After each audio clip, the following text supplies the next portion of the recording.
wabarakatuh. Selamat pagi. Pagi ini kami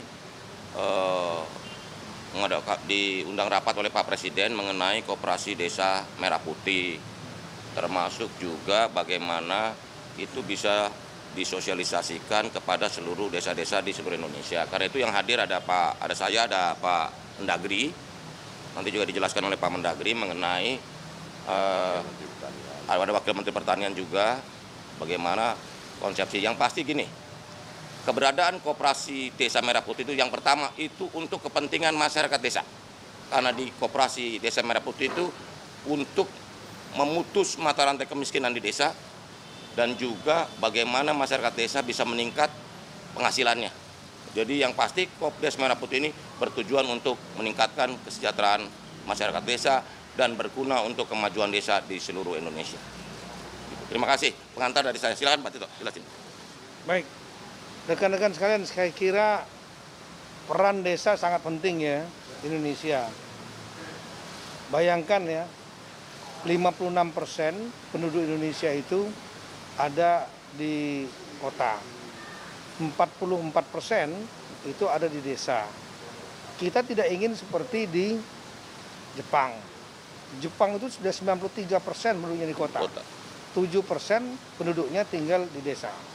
Di Jepang 84 atau 86% tinggal di kota. Desa ditinggalkan. Padahal desa ini bisa menjadi penyumbang pertumbuhan ekonomi, menjadi sentra ekonomi. Nah, sebelum terlambat maka kita memperkuat desa. Ya. Nah, maka untuk memperkuat desa ini banyak, mulai dari anggaran desa, dibuat sistem pemerintahan desa.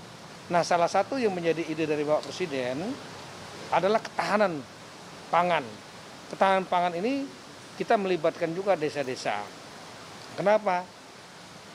Bapak-bapak, ibu-ibu kalau lihat pada bulan ini, rilis yang BPS kemarin, ya, deflasi, kita mengalami deflasi sebesar year on year-nya 0,09, minus 0,09%. Kemudian untuk month to month-nya minus 0,48%. Memang betul penyebab utama dari deflasi, artinya turunnya harga barang dan jasa, ya, itu akibat subsidi listrik oleh Bapak Presiden 50% kepada pengguna di bawah 2000 watt. Artinya masyarakat yang kurang mampu. Itu sangat berarti sekali. Ya. Januari, Februari. Makanya lihat angkanya, kita belum pernah 25 tahun ini kita mengalami angka sampai ke titik minus 0,09, belum pernah. Di sisi lain, kita menghadapi sekarang supply produksi yang luar biasa. Bahkan sampai Maret April diperkirakan produksi beras kita itu mencapai puncaknya. Nah, kalau angka 0,09 minus ya, itu menyenangkan konsumen.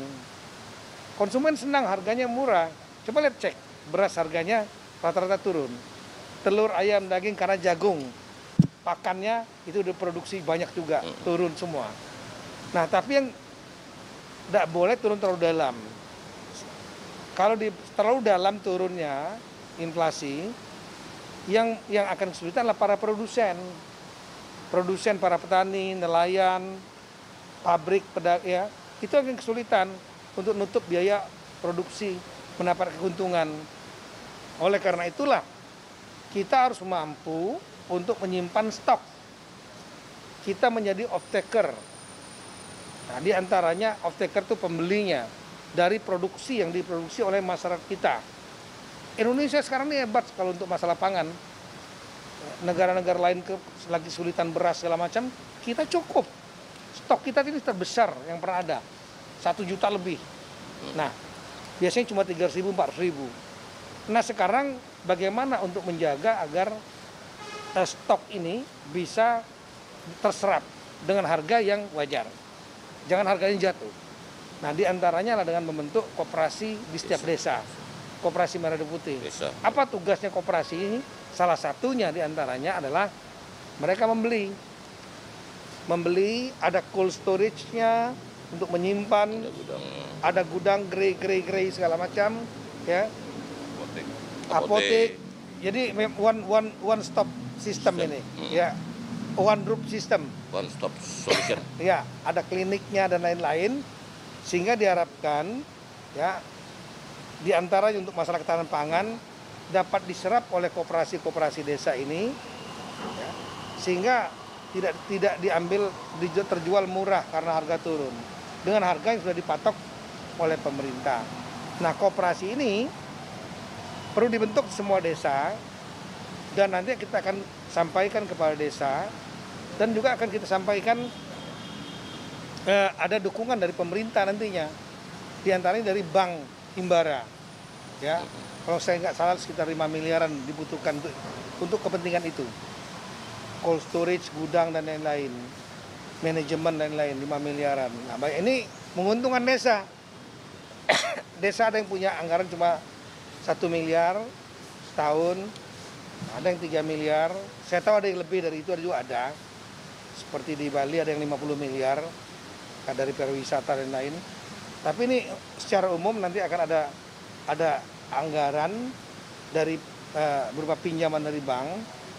Nah, nanti kan dengan koperasi itu bisa membayar nantinya, mencicil, akan menguntungkan. Nah, kira-kira seperti itu, sehingga kita perlu melakukan kami akan Bapak Menteri Koperasi, kami Mendagri, ya, kami Menteri Desa, kita akan dialog dengan teman-teman kepala desa, asosiasi kepala desa, asosiasi perangkat desa, asosiasi badan musyawarah desa, supaya mereka betul-betul memahami pemikiran dari Bapak Presiden. Dan ini untuk kepentingan semua bersama. Pasti menguntungkan desa. Iya. Jadi intinya gini, Pak Presiden tadi sampaikan Koperasi Desa Merah Putih ini untuk memutuskan rentenir, tengkulak, ya, pinjaman online yang menjerat dan menjadi sumber kemiskinan di desa-desa. Ya. Dengan adanya Koperasi Desa Merah Putih yang salah satu unitnya ada unit simpan pinjam, masyarakat desa jauh lebih terbantu dari sisi pendanaan dan juga tidak terjerat lingkaran setan kemiskinan. Gitu.